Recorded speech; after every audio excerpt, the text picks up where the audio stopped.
हक की बदौलत ये हम 14 अगस्त मनाने जा रहे हैं, ये सब मार्का हक की बदौलत है, पाक फौज की बदौलत है।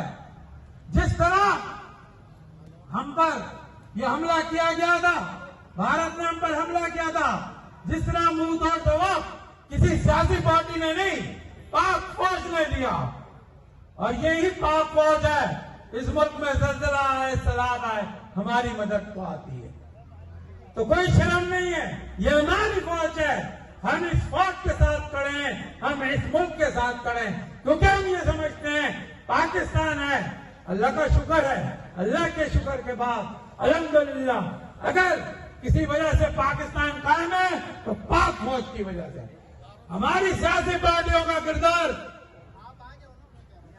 जब से पाकिस्तान बना है आप सबके सामने, आज जो आवाम का हशर है, चले बात मैं करता हूं, छोड़े पाकिस्तान को, इस सूबे की बात करता हूं। इस सूबा सिंह का बेटा हूं, इस धरती का बेटा हूं, पाकिस्तान का बेटा हूं, इस शहर का बेटा हूं।